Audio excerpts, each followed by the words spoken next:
Amen. Hallelujah. Inahin niya ako po lahat na tumayo at tayo po yung mananalangin. Hallelujah, Lord God. We praise you, Jesus, Lord. Salamat, Panginoon. Pinupuri ka namin, Lord. Ikaw ang aming tataas, Lord. Ikaw, Panginoon, ang manguna sa araw na ito, Lord God. Ikaw ang aming papupurihan, Lord. Ikaw ang aming sasambahin.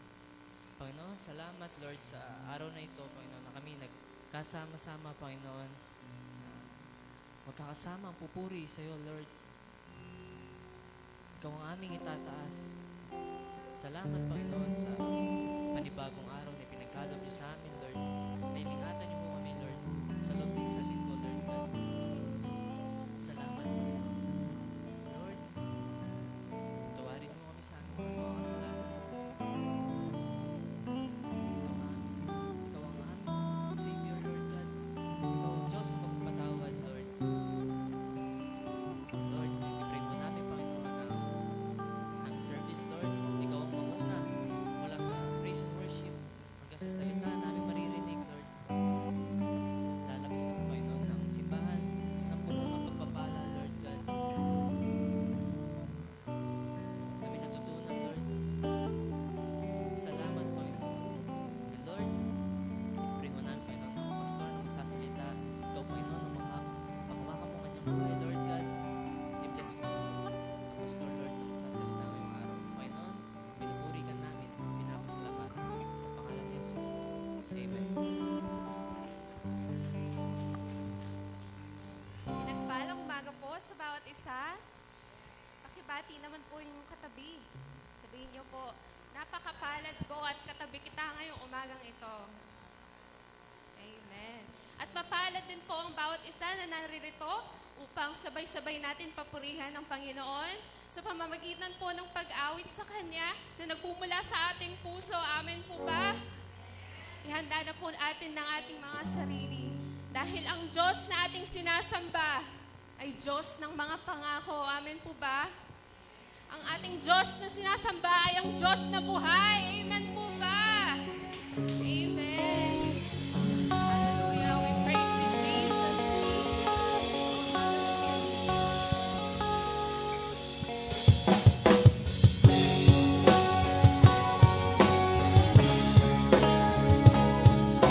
Sabayan niyo po kami sa pag-awit ng papuring awit para sa ating Panginoon. Hallelujah.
sa inyo. Dahil ikaw nararapat lamang na papurihan at sasambahin, Panginoon.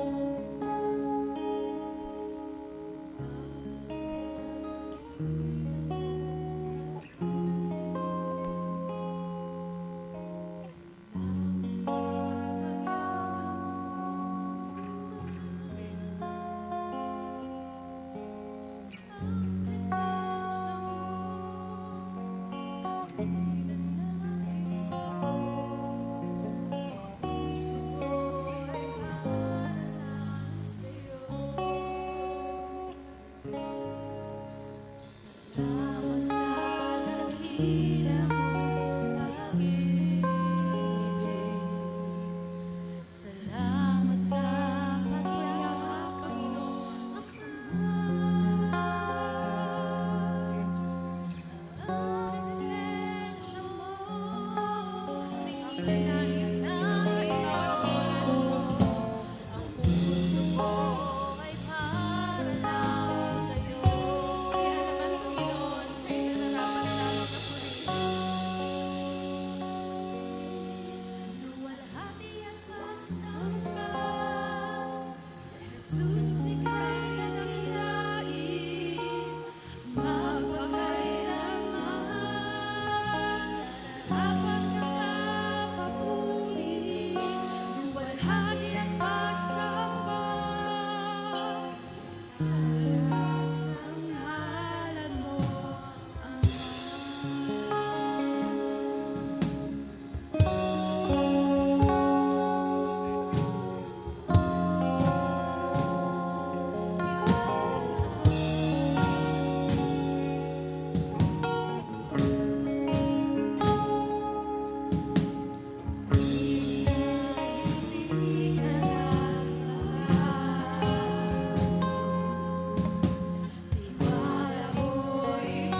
lupaan, Panginoon. Muli, Panginoon, salamat po sa inyong pong papuri at pasasalamat. Lahat ay magsabi ng Amen.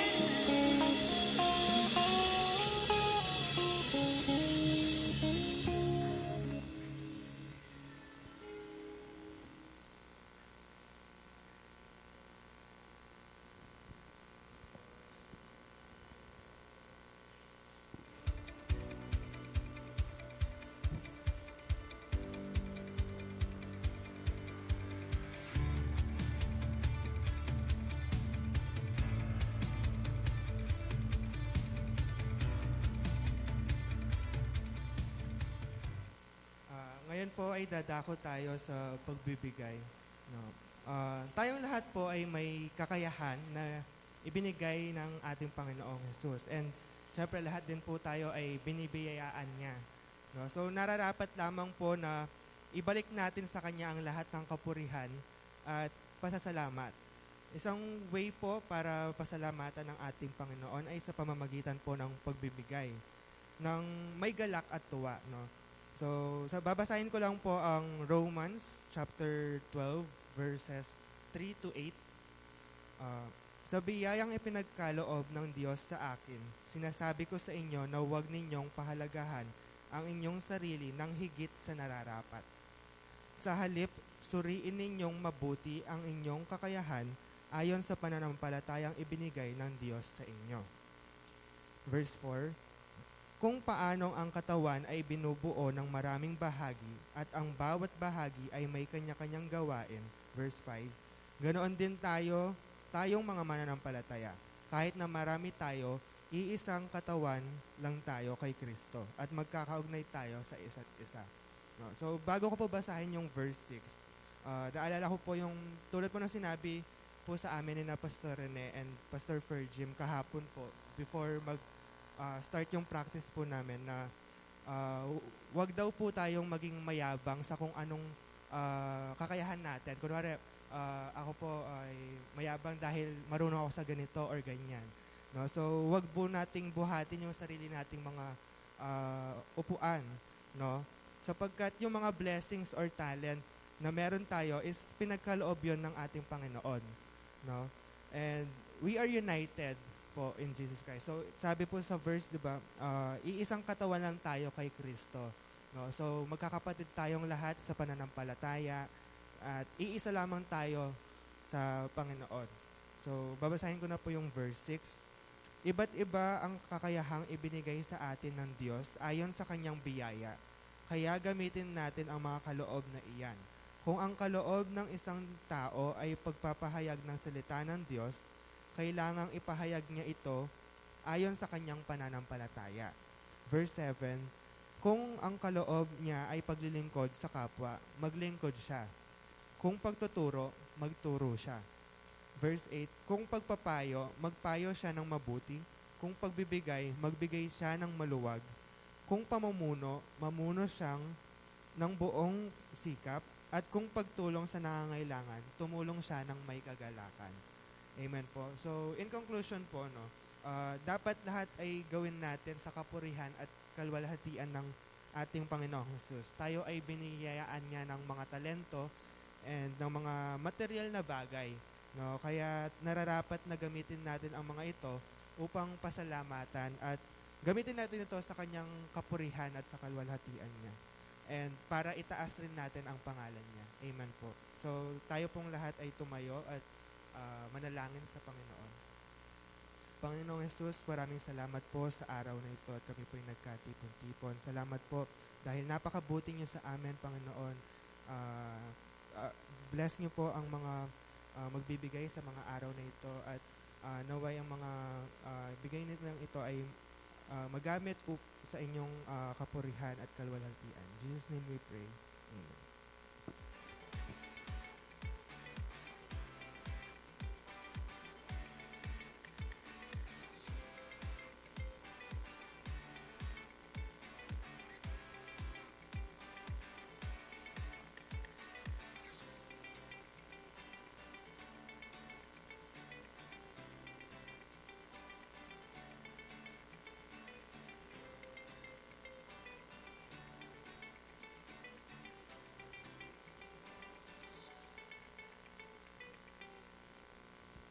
Amen. Magandang umaga po sa bawat isa. Ayan. Walang gustong umupo rito sa harapan. Ano po? Ano, takot sila mapalo doon sa sumasayaw. Amen. Actually po, kung natatandaan niyo po, we have Talentong Kristiyano supposed to be launched today. Ano? May magpe-perform po dapat ngayon, kaya lang umatras sila. Hindi umatras. Nagpalipat ng date kasi nagbunutan po last Sunday, kaya lang yung nabunot po nila is number 1. So, natakot sila. So, next week po mag-i-start na po yung ating, alam ko po marami nang nakapag-register, ano? So, sa next Sunday po, yung grupo ni na Binbin, yung mga pinakabata, sila po yung magpe-perform. Then, yung supposed to be magpe-perform today, please coordinate na lang po kina Sister Jessra at kina Mark. Ano po? And again po, pangalawa pong announcement, tingnan po ulit natin yung yung ELP. Hindi po, alam ko po Kapampangan ako, pero ELP lang po talaga yun, hindi HELP. Ano, yung Extended Lot Project po natin, ano. So, I would like to remind again everybody, for those who would like to extend their assistance and help sa pagbayad po natin. Yung sa likuran po natin, kasi nakaharap kayo rito, ano, yung sa likuran po natin, nakuha na po natin yan. Ano? So, even the title is already with us. Kaya lang po, may mga leaders po tayo na nagmagandang loob, ano, na ipahiram po yung mga extra money nila for us to be able to pay. But of course, nabayad natin yung lupa, sila naman yung babayaran natin. Ano po, yung mga pinagkautangan nating mga kapatid na voluntary po na nagpautang. So, I would like to remind you again, and for those who would like to help and assist, ano po, magbukas palad po tayo. At kung sino ka man, alam ko nandyan ka, nakangiti ka ngayon at kaharap mo ko. Ano? Ay, wala naman nakasimangot, lahat nakangiti. Ano? Amen po. Baka po kasi makalimutan nyo, may mga ano pa po tayo, may mga obligasyon po tayo. Amen? Pakisabi nga pong amen for those who would like to really assist us in paying the help. Amen?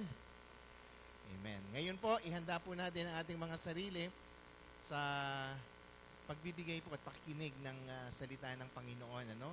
So, kung may mga bata po dyan na gustong umiyak, pasigawin nyo na ngayon bago ko paakyatin yung ano. Para mamaya wala nang boses sa kakasigaw. Amen. Ngayon po, i-ready po natin ang ating sarili, and I would like to call on our messenger for today, si Pastor Eric.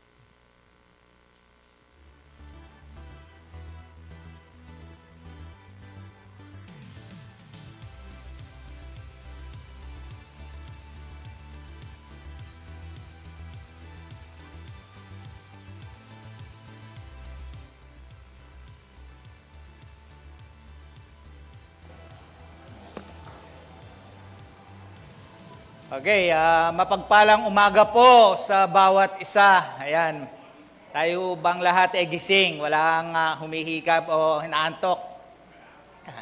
Ayan, salamat po sa ating Panginoon. Huwag po nating hayaan na yung binhi ng salita ng Diyos na naihahasik po sa atin maagaw po ng kaaway. Ano? Napakahalaga po nung bawat salita ho ng ating Panginoon na sa ganun po mapapakinabangan ho natin sa sitwasyong kailangan. Yan. Lalo na ho sa panahon po ngayon, sa buhay po natin, araw-araw, nakakaranas ho tayo ng iba't ibang sitwasyon. No? Nakaka-encounter ho tayo, so kailangan ho, meron ho tayong panangga sa mga yan. So sa ating pagpapatuloy, mag-pray muna ho tayo. Dakilang Diyos, aming Amang Banal, pinupuri ka po namin sa umagang ito, Diyos, dinadakila ang iyong banal mong pangalan. Nagagalak po kami, Panginoon, sapagkat dinala mo naman po kami sa bahay pagtitipunan na ito upang makinig ng iyong mga salita, mag-aral, matuto, maliwanagan po, O Diyos. Dalangin po namin na maging handa ang aming puso sa pagtanggap sa iyong mga salita. At ikaw lamang po ang siyang maitataas, O Diyos, sa lugar na ito at kami pong lahat ay maibaba. Patnubayan niyo po kami, inihingi po namin ang gabay ng iyong banal Espiritu na siya nga magbubukas at magbigay liwanag sa aming kaisipan. Ito po ang aming panalangin sa pangalan ng aming Panginoong Hesukristo. Amen. Ayan. So, Merry Christmas na rin ho. Ilang buwan na lang, October, November, December. Ayan. Pasko na.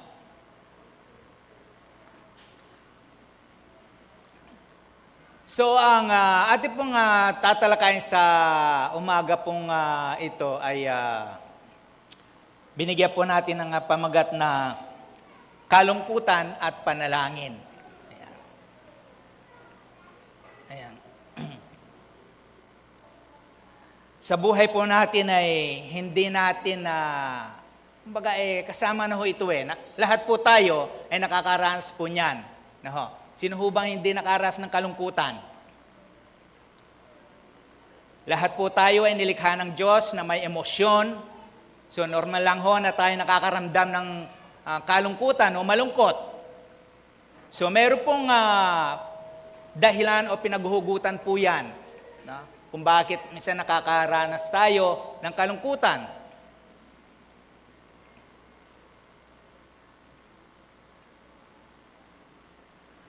Nung kasagsagan ho ng COVID-19, naman ho natin, naging limitado lang ho ang ating kilos, di ho ba? Lagi tayo nasa bahay, makakalabas lang ho tayo, may limitasyon lang. At hindi ho lingid sa atin, may mga nakaranas ho ng, hindi lang ho basta kalungkutan, kundi matinding kalungkutan. Kapag sinabi po matinding kalungkutan, ito po yung depression ho. Siguro napanood ho ninyo sa mga mahilig magbukas ng Facebook, Ilan ho ang ating natunghayan doon na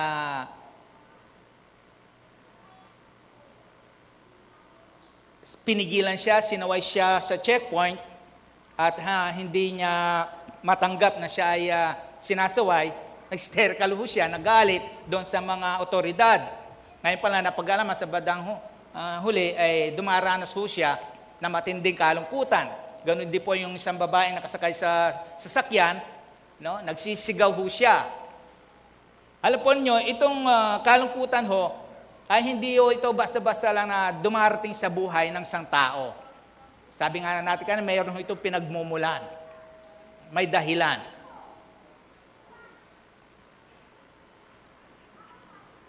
Sa banal na kasulatan ho, meron hong sinabi ang ating Panginoong Jesucristo doon sa John chapter 16 verse 33. Ang sabi doon, sinasabi ko ito sa inyo upang magkaroon kayo ng kapayapaan sa pakikipag-isa sa akin. Ang sabi niya, dito sa sanlibutan, meron kayong kapighatian. Kalungkutan, kahapisan, kalumbayan, lahat ng problemang emosyon. Subalit, laksan ninyo ang inyong loob, napagtagumpayan ko na ang sanlibutan. So maging ating Panginoon Kristo po ay nagsalita na tayo, hindi po tayo exempted ho. Kahit na tayo mga Kristiyano na ho. Sabi ko nga, nilikha tayo ng Diyos na emosyon. Kapag tayo po hindi nakakaramdam, ay baka kurtin ho natin ating sarili, baka hindi ho tayo tao, baka robot ho tayo. So doon sa pananalita po ng ating Panginoon Kristo na napagtagumpayan ko na ang sanlibutan, isabihin, maging ating Panginoon Kristo, alam na ho niya, tayo po ay makakaranas nitong kapighatian. At hindi ho, nais din ng Panginoon na mabuhay tayo sa kalungkutan. Ang nais ng ating Panginoon, mapagtagumpayan natin ito. Makaalis tayo dito. Dumarating sa buhay natin. So, hindi nais ng Panginoon na andun tayo. Manatili tayo doon sa sitwasyong ganon. Nais ng Panginoon, na malampasan natin. No? Maging ating Panginoon Kristo po, alam po yung pinag-aaralan po natin, ko po ito, na may napasin ho ako kung bakit sinabi ng ating Panginoon doon sa, yun kanina, John 16:33, na bakit na dito sa sanlibutan ay meron kayong kapighatian, ang sabi. Alam po ninyo, kasi maging siya ho ang ating Panginoon Kristo bilang nagkatawang tao, nasa katawang tao, nung siya nandito sa sanlibutan ho, nakaranas ho nito. Naranasan ho niyang malungkot, malumbay, mahapis. Sabi ho, actually, hindi matinding kalungkutan, sabi ho doon sa mga gospel. Naranasan ho niya ito. Kasi bilang nagkatawang tao, may emosyon din ho ang ating Panginoon. Kaya naramdaman, naranasan din ho niya yung malungkot at mahapis. Nung siya nananalangin doon sa hardin ng Getsemani. Subalit hindi ho napadaig ang ating Panginoon Kristo sa kanyang naranasan ngayon. Hindi ho biro. No? Dahil alam niya, siya ay may kakaharapin na mabigat na sitwasyon. Ang mamatay doon sa krus. Subalit ang sabi ho doon, may dumating na isang anghel, siya po'y kinomfort. Pinalakas ang kanyang loob, ang sabi ho. Tayo ho, salamat sa ating Panginoon. Hindi ho anghel ang ibinigay ng Diyos sa atin para i-comfort ho tayo sa panahon na tayo nalulumbay, nahapis, nalulungkot. No? Sabi ho, bibigyan ko kayo ng isa pang patnubay, ang banal na Espiritu.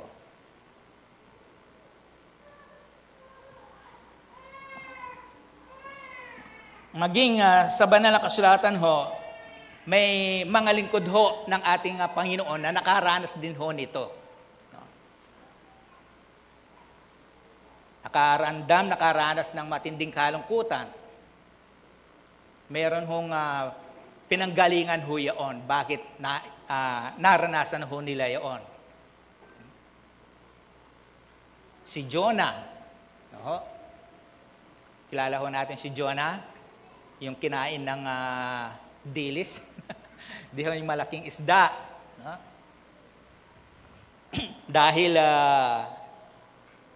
hindi na pangyari yung gusto niyang mangyari, nalungkot ho siya. Nagalit sa Diyos.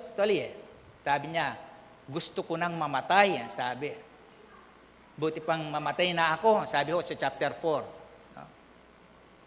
So, kita ho ninyo, no? Yan, madalas ho ang... kaya, alam ho ninyo, alala ko, salamat sa ating Panginoon. Yung po mga ganitong nakakaranas ho ng matinding kalungkutan, alam po ninyo, wag ho natin ipagwalang bahala. Sabi ko nga ho dito, minsan, ito, naalala ko, yung isang kilalang ano ba? TV host ng isang sikat na noontime show. Nung nagkaroon po sila ng mga guests, ng contestant, na sila ho ay mga nanggaling sa depression, anxiety, at naka-ano po sila, na-overcome nila yon. Nabasa ko po yung sabi niya, yung daw mga gano'n na nakakaranas ng mga ganong sitwasyon, sabi niya, nag-iinarte lang daw or gawa-gawa lang nila. Hindi niya naunawaan. No? Kaya napuna ho siya sa ganong comment ho niya. Alam mo, hindi ho biro. Marahil nasasabi yung gano'n dahil hindi nila nararanasan. Pero sana nga, wag niyang maranasan. Actually, yung ang anak nga niya, nakaraan siya ng gano'n, kaya lang, dahil nga hiwalay siya sa kanya. No? So, gano'n ho, alam po ninyo, kailangan ho dito, yung una, nakita ko dito, no? Marahil po, may mga kakilala ho kayong gano'n, na lumalapit sa inyo, no? Nalulungkot. Wag ho natin sila, yung husgahan, o sasabihin, no? Lilipas din yan, kaya mo yan. Madali ho natin sabihin yun dahil wala tayo sa kanilang kalagayan. Kailangan ho dito yung una yung pag-ibig ho ng Diyos. Yung malawak na pagkaunawa dito. Na wag ho natin silang pagsasawahan, So mag-isa ba nagsulatan ho, yung si Jonas, si Elias.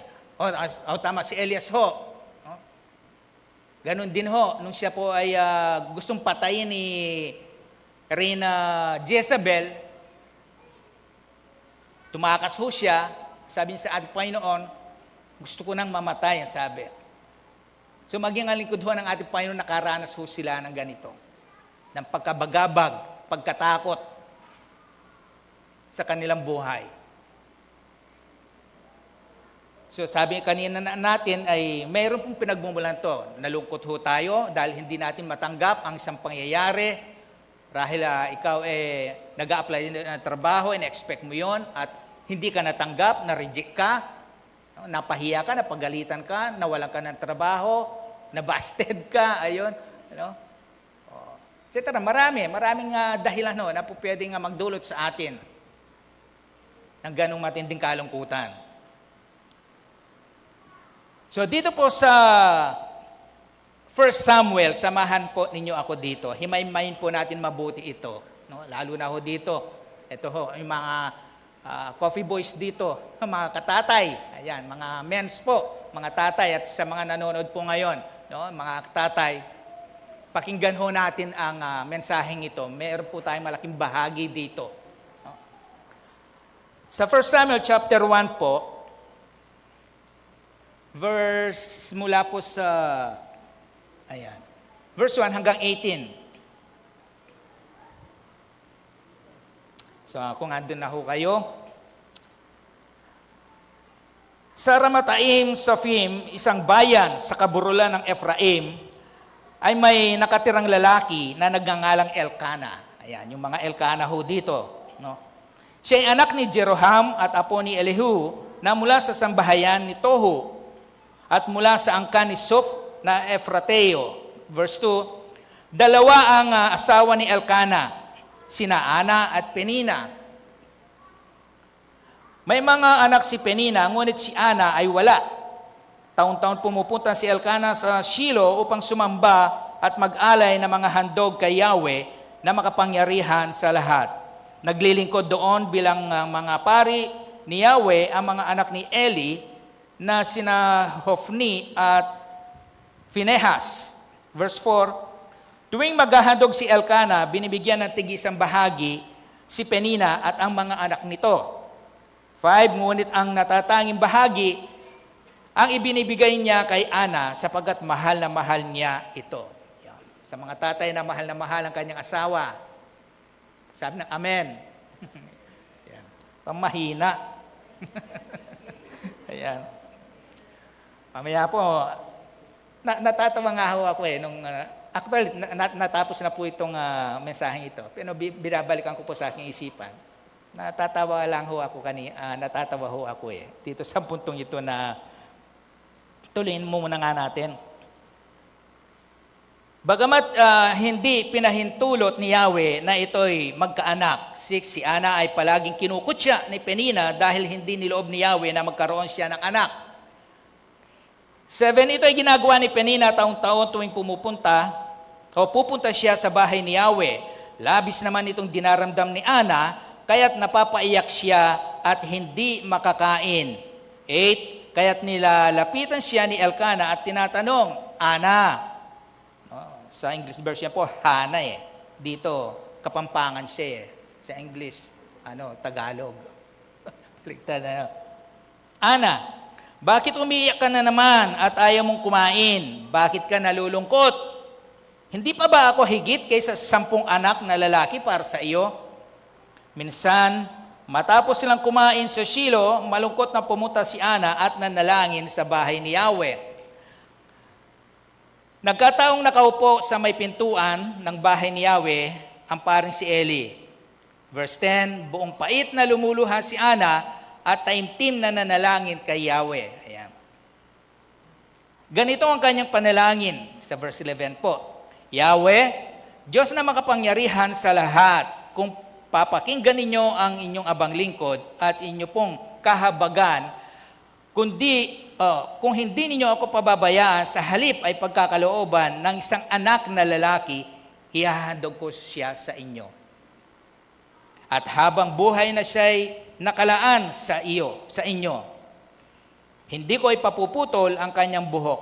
12, habang nananalangin si Ana, ang bibig niya'y pinagmamasdan ni Eli. Gumagalaw ang kanyang mga labi, ngunit hindi naririnig ang kanyang tinig sapagkat siya nananalangin lamang sa kanyang sarili. Dahil dito, inaakala ni Eli na siya'y lasing. Ayan, napagkamalian tuloy. Kaya't lumapit ito at sinabi sa kanya, tama na yung paglalasing mo. Tigilan mo na ang pag-iinom ng alak. Ayan. At magpakatino ka na. 15, hindi po ako lasing, sagot ni Ana. Hindi po ako tumitikim ng alak. Ayan. Ang damdamin ko po ay naghihirap at idinudulog ko kay Yahweh ang aking kalagayan. Huwag po sanang ninyong isipin na ang inyong lingkod ay masamang babae. Ipinapahayag ko lamang ang matinding paghihirap ng aking damdamin. Dahil dito, sinabi ni Eli, ipanatag mo ang iyong sarili at umuwi ka na. Ang Diyos ng Israel ang tutugon sa iyong kahilingan. Ayan, amen. Praise the Lord. 18. Sumagot si Ana, magkatotoo po sana ang inyong sinabi tungkol sa akin. Pagkasabi niyon, bumalik sa kanilang tinutuluyan at kumaing, wala na ang bigat ng kanyang kalooban. So, pamilyang Elkana. Familiar na ho tayo marahil dito, no? Napakinggan marahil na ho natin ito ng ilang beses. Pero hayaan ho natin na may mahugot tayong panibagong mensahe po. No? Sariwang mensahe dito po sa binasa ho natin. So from verse 1 hanggang 5 po, ay taho natin dito yung dalawang asawa ni Elkana. Hirap po yung higit sa isang asawa, ano? Isa lang ang puso natin. No? Isa na magulo, ano? So, yung dalawang asawa ni ni Elkana, una, si Ana po ang sabi, at si Penina. At si Ana, ang sabi ho, wala siyang anak. At si Penina, meron siyang mga, ang sabi, anak.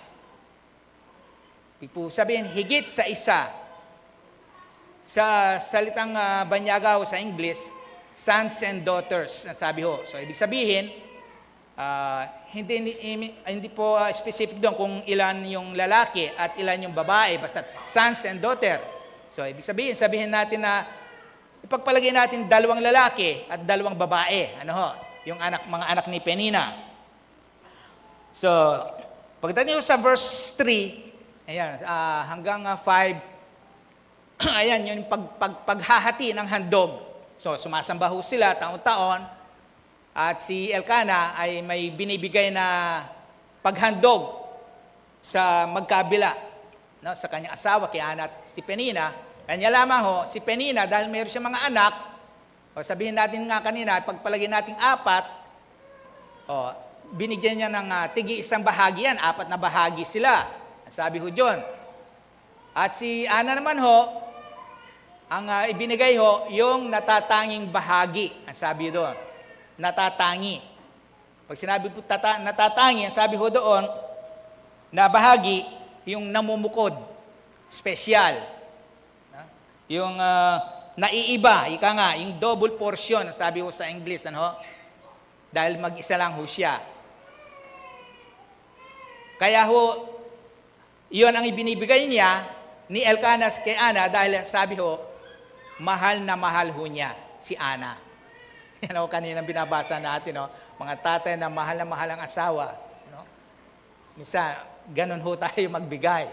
No? Yung pinakatangi, espesyal. Naalala ko, sabi ko nga kanina, no? Kapag nagluluto ho ako ng bangus, ayan, kay salsyado man yan, paksiw, alam ko na ho ang parting gusto ni Sister Chris, ni Honey. At yun po ang binibigay ko. Kasi gusto ko hong bigyan ng katuwaan. Hindi lang basta katuwaan, dahil mahal ko ho siya. Kasi gusto niyang part yung dito, yung tiyan. Kaya pag kumakain siya, inuhuli po niyang kainin yun. Sabi ko, ba't ka ganyan kumain ka ako? Ako, pag kumakain, inuuna ko yan ako kasi ulo yung sa akin eh. So, baliktad kami. Siya inuhuli niya yun, ako inuuna ko.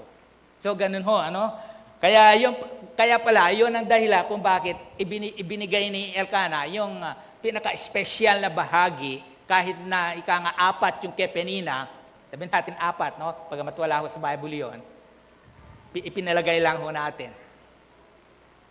Yun namang espesyal na bahagi ang ibinigay niya kay Ana. Yan. Hindi ho yung tira-tira ang binibigay natin sa ating mga asawa.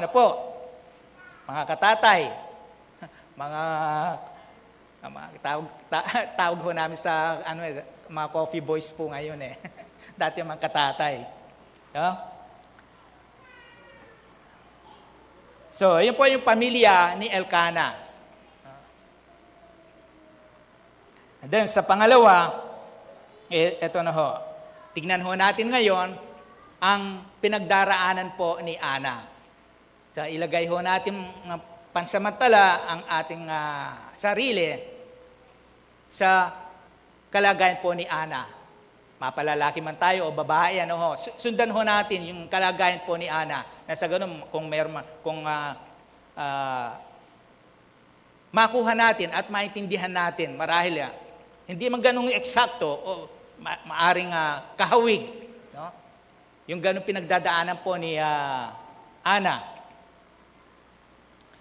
So sa verse 6 po, mababasa ho natin dito yung si Ana po ay dumadaan ho siya sa matinding paghihirap ng kalooban. Kung uunawahan ho natin maigi at lalaliman yung kanya pong, yung ating pong binasa, yung po kanina binagit na nakakaramdam ho siya ng depression. So tignan ho natin sa verse sa verse 6, sabi ho kasi doon, so si Ana palaging kinukutya ni Penina. Kinukutya, tinutuya, pagtisti, iniinggit. Taon-taon ang sabi, ginagawa niya ito. Hindi lang ho minsan, taon-taon palagi. Kumbaga dito itong taon na to, naghandog sila, tinuyanan niya, kinutya. Hindi natin alam kung anong klaseng pangungutya. Marahil pinagmamalaki niya, ito, mayroon kaming anak ni Elkanah, ikaw wala. Mahal ako ni Elkanah, ikaw hindi. So isipin na ho natin yung mga iba't ibang klase na pangungutya ni Penina kay Ana. No? Taon-taon ang sabi. So itong taon na to, marahil hindi pa tapos, hindi pa nawawala sa isipan ni Ana yung pangungutya ni Penina sa taong ito. Ito na naman, darating na naman isang taon, kukutyain na naman ni Penina. So nagpapanagpo, ika nga, naririndi, ika nga, yung isipan ni Ana sa pangungutya po ni Penina.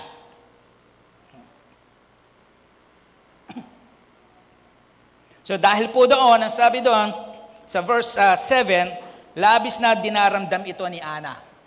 So may emosyon siya, nasasaktan, daramdam, nalulungkot, hapis. So, babae ho siya Paramdamin, ika nga. At sabi, siya ay naiiyak na lang si Ana. Pakiramdam ho dito ni Ana, wala siyang kakampi. Mag-isa lang ho siya. Maging kanyang, mamaya makikita, sabi ko kanina, mga tatay, meron ho tayong bahagi dito. So napapaiyak na lang ho siya si Ana, wala siyang labasan. no? Mapagsabihan. Bakit hindi niya ito masabi sa kanyang asawa si Elkanah? At yan ho mamaya makita ho natin. And then sabi ho, hindi makakain si Ana. Kahit na masarap marahil yung pagkain, wala siyang gana, hindi siya makakain. Nalulungkot si Ana, sabi ho doon. Alam po nyo, itong mga nakita ho natin dito, na nabasa ho natin, ito ho ay senyales ng isang tao ay dumaranas ho ng depression. Iiyak, daramdam, hindi makakain. Yung iba nga, lumalayo, no? At gusto nila mapag-isa. Kasi wala akong makaunawa. Kaya sabi ko kanina, napakahalaga po na tayo po, sabi ko kanina, yung malawak ho ang ating pagkaunawa dito. At ang masaklap ho dito, ito ho, yung panghuli ng letter F ho. Sa verse 8, ang sabi doon, hindi ho siya maintindihan ng kanyang asawa si Elkanah. Dapat sana siya na asawa na magko-comfort sa kanya, magpapalakas ng loob. Hindi Selfish ho, makasarili. Sarili pa rin ang iniintindi ni Elkanah. Imbes na intindihin niya si Ana sa kanyang kalagayan. Samahan niya, damayan ho niya. Ang sabi niya ho sa verse 8, basahin ho natin maigi, sabi, kaya't nilalapitan siya ni Elkanah at tinatanong, Ana, bakit umiiyak ka na naman? So, ibig sabihin, hindi lang minsan nakita ni Elkanah na minsan umiyak si Ana. Palagi. Kasi bakit umiiyak ka na naman? Sabihin, palagi siya nakikita, lagi umiiyak. Sabi ni Elkanah, bakit umiiyak ka na naman? Hindi niya alam o hindi niya magets yung sitwasyon ng kanyang asawa. Nakikita niyang umiiyak nung una, bes na nalaman na niya marahil nung una. Eto, nakita na naman sa pangalawa, pangatlo, pang-apat, umiiyak ka na naman. Imbes na sana maunawaan na ni Elkanah yung dahilan ng pag-iyak ni Ana, hindi ho. Ito ang sabi pa ho niya. At ayaw mong kumain. Dapat nalaman na ni Elkanah bakit ayaw kumain, hindi makakain si Ana. Ito ho ang sabi niya, hindi pa ba ako higit kaysa sa 10 anak na lalaki para sa iyo? Kita niyo ho pagiging makasarili ni sabi niya, hindi pa ba ako sapat para sa iyo kaysa sa 10 anak na lalaki? Sarili pa rin ho niya ang iniisip. Hindi niya iniisip yung damdamin ni Ana na napakahalaga sa kanya kahit isang anak lang na magkaroon siya bilang isang babae. Ho ba? Sa isang babae ho napakahalaga na kahit isa lang ho ay magkaroon siya ng anak para maramdaman ho niya na siya ay babae at isang ina. At ito ang hindi ho maunawaan ni Elkanah. Kaya nga ho tayong mga katatayan, sabi ko nga ho, kapag ang ating kabiyak asawa, kailangan ho, nakita natin nalulungkot, lumbay, huwag ho natin iwalang bahala. No? Dapat andyan ho tayo lagi sa tabi nila. Kailangan comfort natin, unawain, isipin, tanungin. Hindi yung tatalikod na lang ho tayo at hahayaan. Tandaan ho natin, hindi na ho tayo dalawa, iisa na lang ho tayo. Kung anong nararamdaman niya, pinagdadaan niya, dapat kabahagi ho tayo doon. Sabi ho dito, napaka-selfish ho dito ni, hindi pa ba ako higit? Baga, sapat na ako dapat sa iyo kesa 10. Na para kay Elkanah, si Elkanah, kung titignan ho natin, siya okay walang problema dahil meron siyang anak kay Penina Okay siya pero itong si Ana, hindi niya iniintindi na wala silang anak. Kuha ho natin, hindi niya iniintindi, iniisip yung kapakanan ho ni Ana.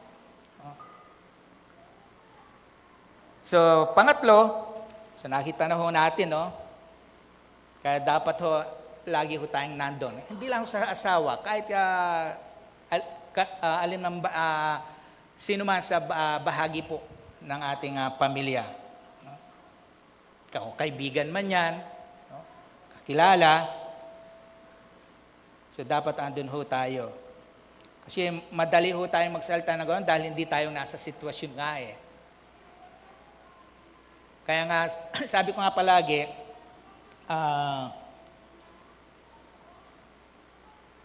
doon sa mga taong nakakaunawa, doon sa pinagdaraanan ng kanyang kapwa, ibig sabihin, dumaan na siya doon.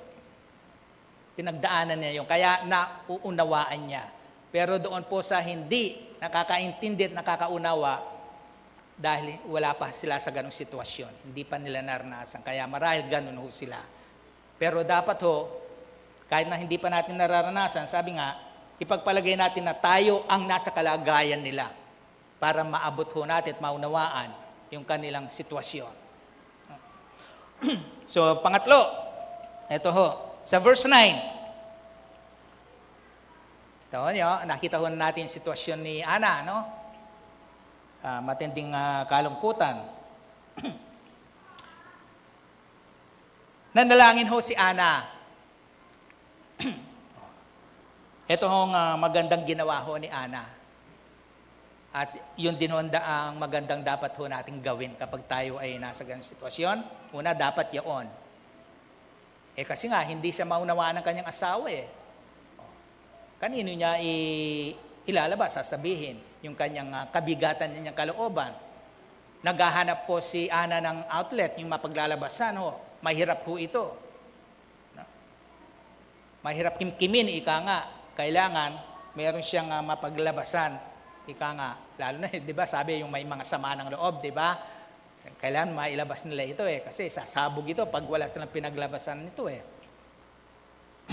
So sabi ho doon, habang nananalain po si Ana, malungkot pa rin ho siya. So normal lang ho siya. Andun pa yung sakit. No? At buong pait na lumuluha pa rin ho siya. And then, taimtim na nanalangin ho si Ana. Di ho lang ho siya basta't nanalangin. Taimtim, extreme ang sabi ho. Matindi. Grabing panalangin ho ni Ana. Kasi ho, grabe nga ho ang kanyang pinagdaraanan. Yan ho ang magandang ginawa ni Ana. Ano po usual na nakikita natin na kapag isang tao, lalo sa mga unbeliever ho, na dumaranas ng ganitong kalungkutan, matinding kalungkutan, no? Nag-aaliw-aliw, lumalabas. Iba, pumapasyal. Okay lang ho, walang problema doon. Yung iba naman, lalo sa mga kalalakihan, nagiinom-inom, no? Pag-akala nila, maiibsan yung problema. Pero pagkatapos noon, andun pa rin, lalo lang nadagdagan. Huba? Pero tayo bilang mananampalataya, ito ho ang magandang dapat ho nating ginagawa kapag tayo po ay nakakaranas ng kalungkutan, kalumbayan sa ating buhay. No? Lahat ho yan, mga emotional problem, pagkabalisa, pag-aalala, pagkabagabag. So marami ho. So manalangin ho. So nanalangin po si Ana, then sa pang-apat, ito ho, tingnan ho natin yung panalangin ni Ana. Ano yung panalangin ni Ana? Una, sabi, kung siya ay pakikinggan ng Diyos. Kung papasin ho natin yung pananalita ho dito ni Ana, ang may condition covenant sa Diyos. Sabi doon, kung siya'y pakikinggan, kahabagan ng Diyos, at hindi siya pababayaan ng Diyos, bagkus ay pagkakalooban siya ng anak. Yan po ang panalangin po ni Ana. No? Inilabas niya. Yun ang kailangan niya. Yun ang daladala niya sa kanyang kalooban. Then panglima,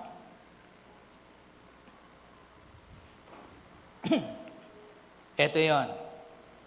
So matapos na nanalangin si Ana, yung pangako naman niya, yung panataho niya ni Ana sa Diyos, na kung gagawin ng Diyos yung kahilingan ni Ana sa kanya, ito naman ang panata ni Ana. Tugon niya o supli niya doon sa katugunan ng Diyos. Kumbaga dito nangako si Ana po.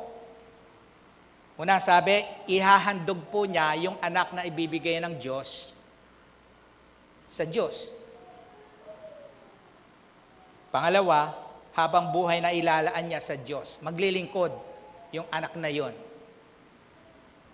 At hindi niya ipapuputol ang buhok ng anak. Parang si no? Biruin mo, hihingin mo sa Diyos, tapos ibibigay mo rin pala sa Kanya. Para kay Ana, tignan ho natin dito si Ana, basta magkaroon lang siya ng anak. Di baling andun siya sa templo, manirahan yung anak na yon. Basta nagkaanak siya at nakikita niya yung anak na yon. Sapat na ho sa kanya, kaligayahan na niya yon. Yung pangako. Kaya nga ho sa ating panalangin, kapag tayo nanalangin sa Diyos at nakapagbibitaw tayo ng pangako, ingatan ho natin. Huwag na huwag ho natin na hindi tuparin yung pangako. Sabi ko na ba ng kasulatan, diyan galit na galit ang ating Panginoon sa aklat po ng mga ngaral. Mangangako tayo tapos hindi natin tutuparin. Ang sabi, diyan galit na galit ang Panginoon. At sabi ho na ba ng kasulatan, kapag tayo mangangako, isipin muna natin mabuti. Huwag tayo basta magbibitaw ng pangako. At kung hindi naman ho tayo mangangako, ang sabi ng banal na kasulatan, hindi naman ho tayo nagkakasala. Kasalanan doon, kapag nakapangako tayo sa Diyos, tinupad ng Diyos, yung panalangin natin, inihingi, tapos eto, tayo naman ang dumating yung time na tayo tutupdin natin yung pangako natin, dapat ho gawin ho natin. Kahit na gaano kahirap po yung pangako na yon. Maalala ho ninyo sa aklat ng mga judges, sukom si Jefte. Si Jefte ho, nabasa na ho niyo yung si Jefte. Tinakwil ho siya, dahil siya anak sa anak sa labas Ayaw siya tanggapin ng kanyang mga kapatid sa ama. So, pinalaya siya. And dumating na kukubkubin sila.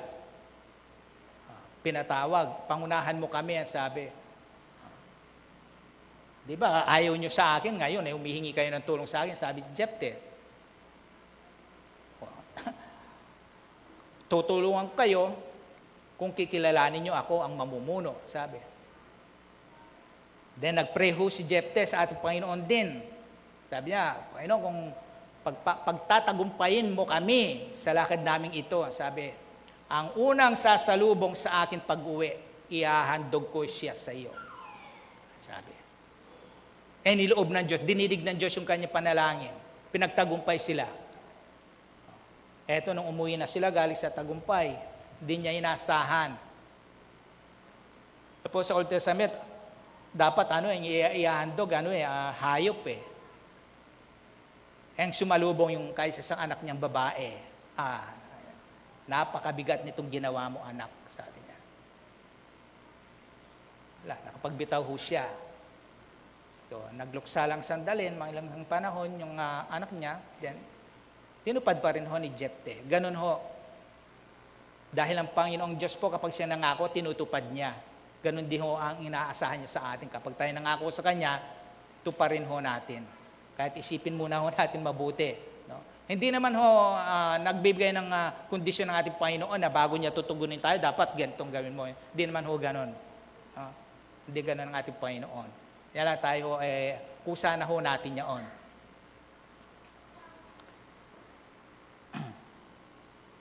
So, yan po yung panglima, yung pangako, panata ni Ana.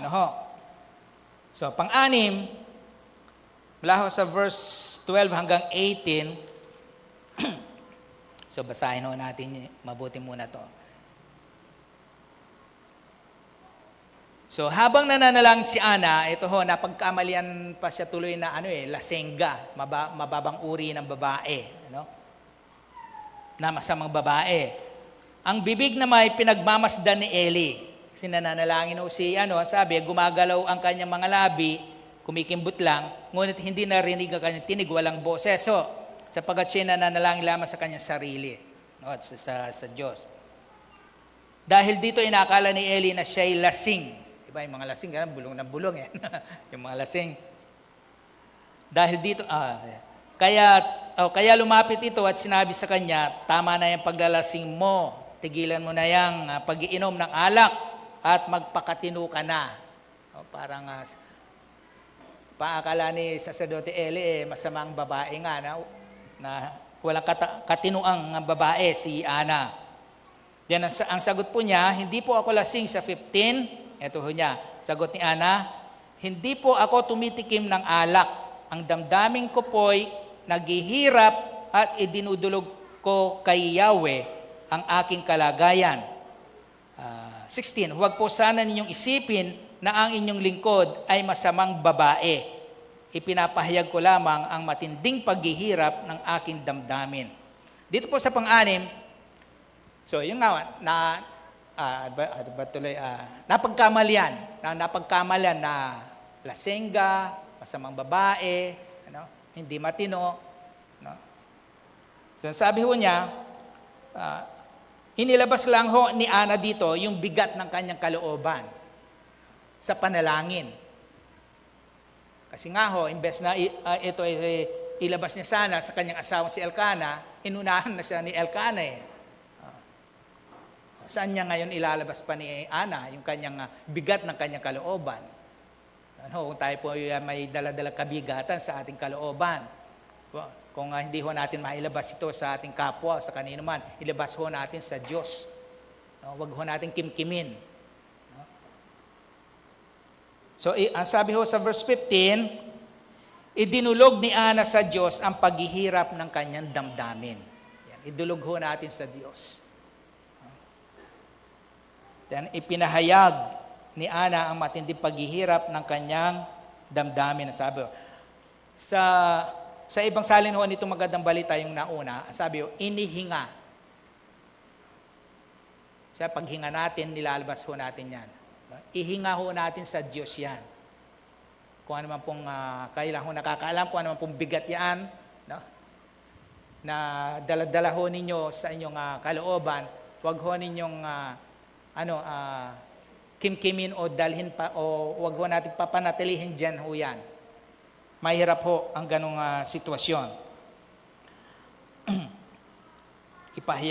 Una, idulog, ipahayag natin sa Diyos. Then, pampito, sa verse 17 and 18, ito, nung maibulalas na ni Ana, nang naipaliwanag na ni Ana kay Sacerdote Eli na hindi siya lasing, no? Na inihinga lang niya ang kanyang bigat ng kalooban, naging maliwanag kay Sacerdote Eli, kaya sabi ko sa verse 17 and 18, binigyan ho ni Sacerdote Eli ng katiyakan o assurance si Ana. Dahil nalaman nga ni Sacerdote Eli na ganun nga ang kalagayan, ang pinagdadaanan ni Ana.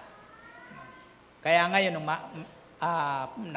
pinakinggan niya, yun ang malagi, may nakikinig sa mga ganong tao na may gustong ilabas sa kanilang kalooban na bigat. Yun, si Sacerdote Eli. Nung malaman na ho niya, na ganun pala ang sitwasyon niya, eto, sabi ho, sa verse 17, pansinin ho natin ito. Dahil dito, sinabi ni Eli, ipanatag mo ang iyong sarili. At umuwi ka na, ang Diyos ng Israel ang tutugon sa iyong kahilingan. So, tingnan muna natin verse 17. Yung ibinigay na assurance ho bilang lingkod ng ating Panginoon. Una, dahil nga ho, walang kapanatagan si walang kapayapaan, bagabag ang kanyang kalooban Nakita na natin yung hindi magandang kalagayan ho ni Ana, no? So, una, ang binigay na assurance ho ni Sacerdote Eli kay Ana, una, yung peace of mind, kapanatagan, ang isip at kalooban. Sabi, ipanatag mo. Sabi, ay yung kalooban. Yung comfort po, kaaliwan. Na gumaan ang kalooban po ni Ana. No? Pangalawa, ang sabi doon, na binigay na assurance ni Eli, ang Diyos ng Israel ang tutugon sa iyong kahilingan. Yan yung pangalawang binigay ho ni Eli. Na hindi lamang ho na kapanatagan at ibibigay ng Diyos yung kahilingan ni Ana na hinihingi sa kanya na anak. Yes, sa verse 18, at dahil po doon, kita ho ninyo, no? Mula sa hindi magandang kalagayan, naghahanap ng outlet, walang mahanap, at ito na pagkamaliang panglasengga, badang huli, ay ito, nakinig din naman, ito, nailabas na niya, so ito, kaya nga sabi ko, wag ho nating kimkimin, Sa verse 18, nasabi doon, sumagot si Ana, magkatotoo po sana ang inyong sinabi tungkol sa akin. Pagkasabi niyon, bumalik sa kanilang tinutuluyan at kumain na. Ayun, dahil hindi makakain dahil sa kalungkutan, matindi kalungkutan. So, nakakain na siya ngayon. Wala na yung kabigatan, yung nagdudulot ng kanyang kalungkutan. So, kumain na ho siya, sabi, then, wala na, at kumain, wala na ang bigat ng kanyang kalooban. Nakakain na siya at naginhawaan ho niya. Gumaan na ho ang kanyang kalooban kasi nailabas na ho niya. Ganon ho dapat ho tayo. Ito pong kalungkutan o yung tinatawag na depression ho, bagamat ito po, meron pong paliwanag dito yung sa medisina. Sa Bible ho, ipinaliwanag ho, may paliwanag din ho dito ang banal na kasulatan. Napakaganda ho. Kalungkutan dahil sa nakaraan, kalungkutan dahil sa hinaharap.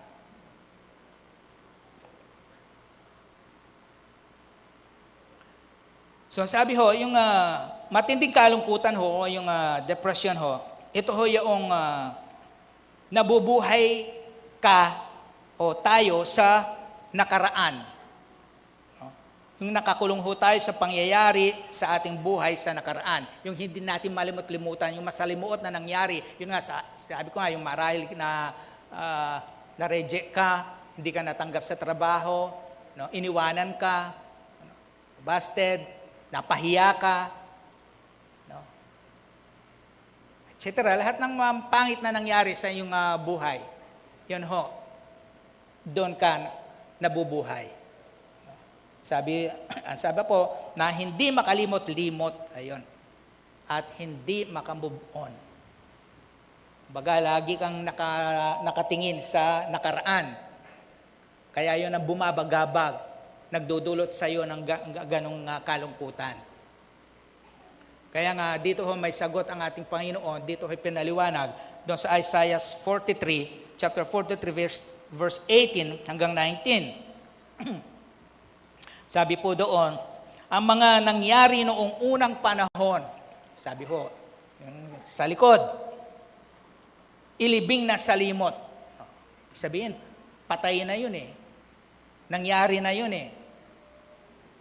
Wala na hong maitutulong na mabuti sa atin sa kasalukuyan Kung meron man, kung ano yung lesson na mapupulot natin doon. Pero liban doon, wala na ho kung mabubuhay pa po tayo sa mga nakaraan. Wala na hong maitutulong pa yung maganda sa ating buhay ngayon at bukas. Sabi, ilibing na sa limot. Hindi lang basta ilibing, limutin na. Iba, nilibing na nga, pero hindi malimut-limutan. So, sabi, limutin na ngayon. Ngayon, sabi, huwag mamaya, huwag bukas. Ngayon, sabi, 19, ito. So, una, sabi, huwag na mabuhay sa nakaraan. Sabi ho, sa English version napakaganda din ho, pagbabasahin doon. 19, narito ang sabi ng Diyos, at masdan ang nagawa ko'y isang bagong bagay na hanggang ngayon di mo namamasdan. Ako'y magbubukas ng isang landasin sa gitna ng ilang maging sa disyerto ay patutubigan. Ano ho ang pinapakita dito ng ating Panginoon? Matapos niya sabihin na ilibing na salimot yung nakaraan. Anumang mapait na nakaraan, sitwasyon na nangyari sa iyong buhay, limutin na yon. Ito ngayon ang tingnan mo. yung ginawa ko. So mayroon palang ginawa ang ating Panginoon kapalit noong mapait na mong nakaraan. Bakit minsan hindi natin makita-kita yung mga bagong bagay? Ano po itong binanggit dito sa verse 19? Ito yung bagong bukas na pintuan na magaganda, na punong-puno ng pag-asa, opportunity na ginawa inihanda ho ng Diyos. Kaya sabi niya, ilibing na. Hayaan mo na yon. Ito pagtuunan mo ng pansin. Itong mga ginagawa ko at gagawin ko pa. Sabi ho doon, no? Dito ka mag-focus. Kasi sabi nga, yung nakaraan, kahit ano pong gawin ho natin, hindi na ho natin mababago. Kumbaga, tapos na ho yun. Kumbaga sa aklat,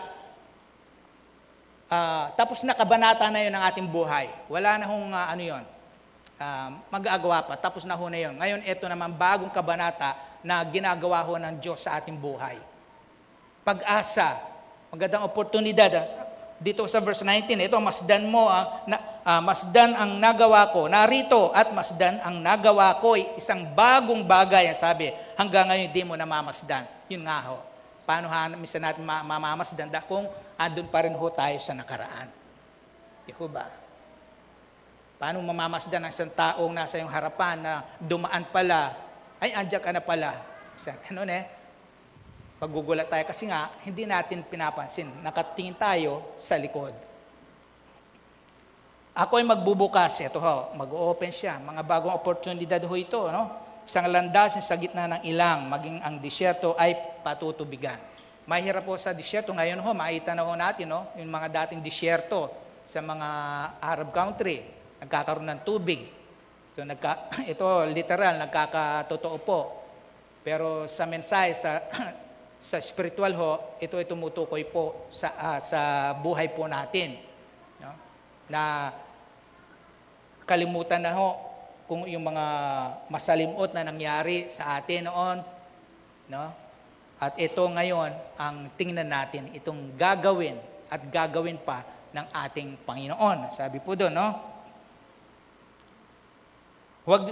Doon sa King James Version po, sabi doon, huwag ninyong alalahanin ang mga dating bagay. Yun, yung pag-aalala. Ito nga, yung pag-aalala, kala natin sa mga bagay na bukas eh.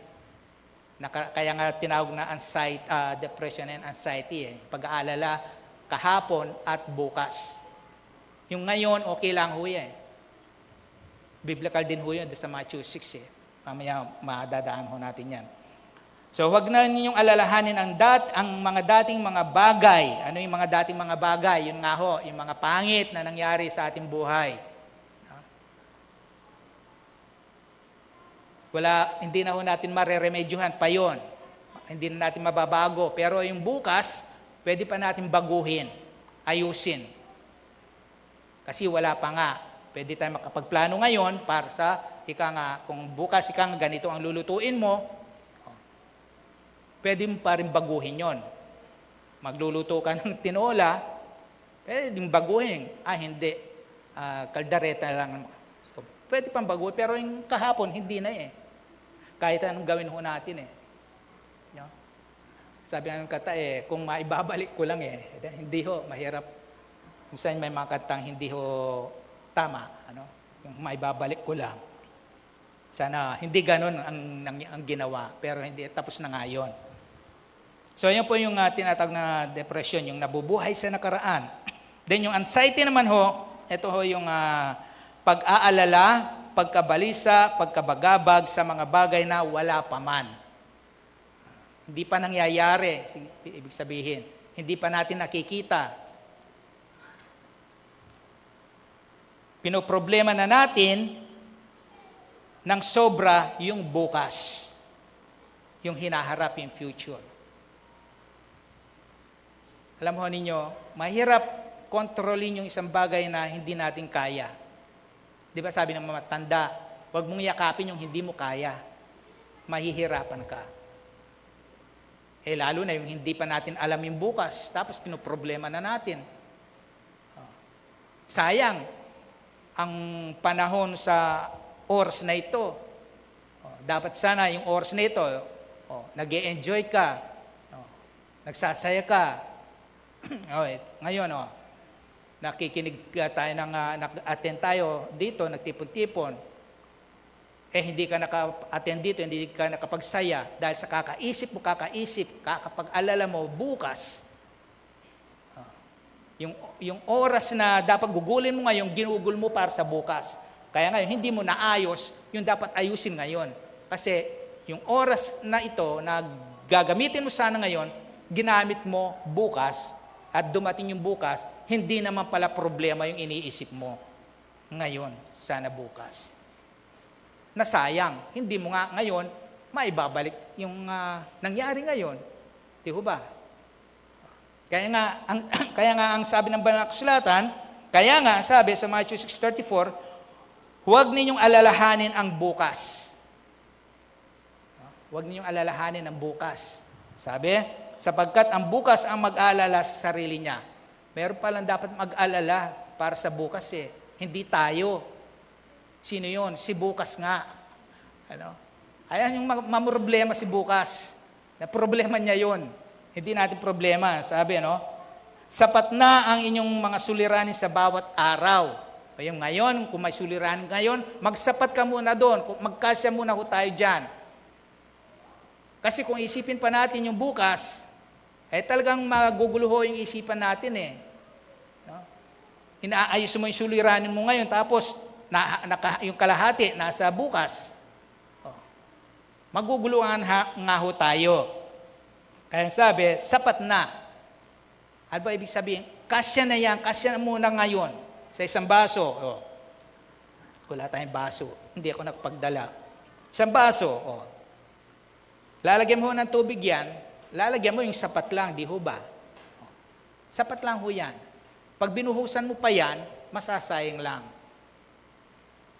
Yun ho ang sinasabi natin na yung mayroon tayong suliranin, ikinaalala, kinababahala, kinababalisa, yun muna ho ang atupagin natin ngayon. Kung meron na ho, Ngayon, wag na ho natin dagdagan muna pa ng para bukas. Kuha natin. Yan ang sabi ng banal na kasulatan Pabayaan nyo si bukas ang mag-alala. Problema kasi, kinukuha natin problema ni bukas Ayan ho natin, problema ni bukas yun, di natin problema. Philippians chapter 4, verse 6 hanggang 7, ang sabi, huwag kayong mabalisa tungkol sa anumang bagay. Ito yung mga kamabalisa ho natin Yung mga anumang bagay, marami tayong iniisip, etc. bukas. Marami tayong mga bagay na kinababalisa. Sa halip ay hingin ninyo sa Diyos ang lahat ng inyong kailangan. Ito yung mga kinababalisa lahat ng mga bagay, mga kailangan, sa pamamagitan ng panalangin may pasasalamat. Ito ho ang ginawa ni Ana. Yung problema niya, dinaan ho niya sa panalangin. Yung problemang mabigat, niluhod niya sa panalangin. Then ito ho. Sa verse 7, at ang di malirip na kapayapaan ng Diyos ang mag-iingat sa inyong puso at pag-iisip sa pamagitan ni Kristo Jesus. Sabi nga palagi, ang pag-aalala kahapon at bukas, ang tinatamaan ho dito, ang apektado, ang isip ho natin at puso. Una ho dito, sa isip Kapag dito ay binulay-bulay na natin ho yung bukas, o yung kahapon at bukas, susunod ho, puso na ho, makakaramdam na tayo ng pagkabagabag. Takot. Yung puso natin, kabog ng kabog, wala na sa normal. Yung BP natin, tumataas na. Yan ho ang apektado. Nawawalan tayo ng kapayapaan tuloy. Kaya sabi ng Panginoon dito, ang sabi, yung mga kinababalisa natin, kinatatakot natin, kinapag-aalala natin, ang sabi, imbes na isipin na natin palagi ang mga yaon, mabuhay tayo doon, magdudulot sa atin ng ito nga, yung matinding kalungkutan, sa halip na ganon ang mangyari, ang sabi, Hingin ninyo sa Diyos sa panalangin, sa pamagitan ng panalangin may pasalamat. Yun ang dapat ang ginagawa ho natin. Kasi wala nga mangyayari kung bubulayin ho natin Pinalalaki lang ho natin sa ating isipan Sabi nga palagi, kung isipin natin ng isipin, may nangyari bang maganda? Nasolve ba yung problema? Naibalik ba yung nawala? Hindi ho. Bagkus ang sabi, pagkatapos noon, kapag gano'n ang ginawa ho natin, dinaan natin sa panalangin, yon, ang di malirap na kapayapaan ng Diyos, sabi, so yung kawalan natin ng kapayapaan, ang kapayapaan ng Diyos ang papalit doon, ang mag-iingat, ayun, sa inyong puso na apektado at pag-iisip.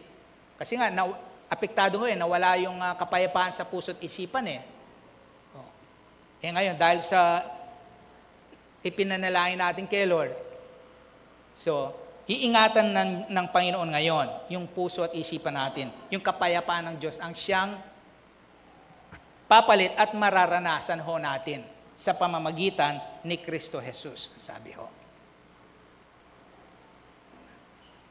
So kasi, ito pa ho ang madalas minsan na nangyayari na kapag tayo nasa ganung mga sitwasyon na, lalo na yung si Jonah, hindi nangyari yung gusto na mangyari, hindi nakuha, ika nga, minsan ganun Nagre-reklama tayo, nagtatanong tayo kay Lord, bakit naman ganyan, etc. Na parang hindi nakikita o alam ng Diyos yung ating sitwasyon.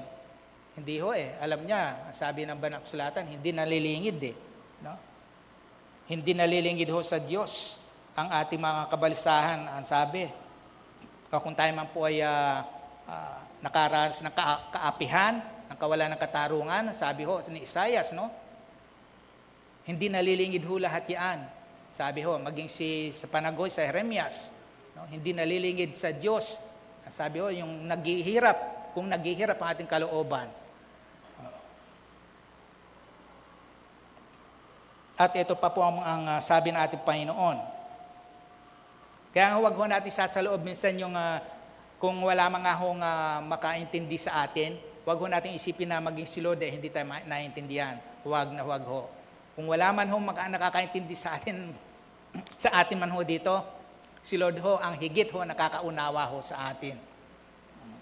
Yung mga pag-iyak ho natin, pagluha natin, normal lang ho yan umiiyak tayo, okay ho yun Doon sa Psalm chapter 56 verse 8, ang sabi po doon, ang taglay kong sulirani, nababatid mong lahat.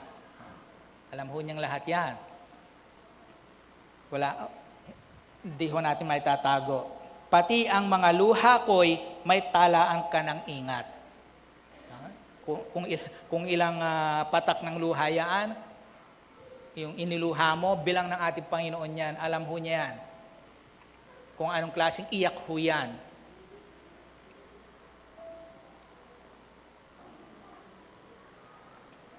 So, lumapit kayo sa akin, ang sabi ng ating Panginoon,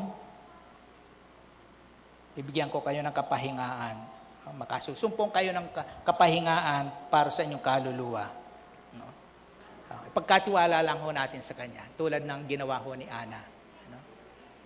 Sapagkat sabi ho ni Pedro, siya ho ang kumukupkop sa atin, o nagmamalasakit ho sa atin.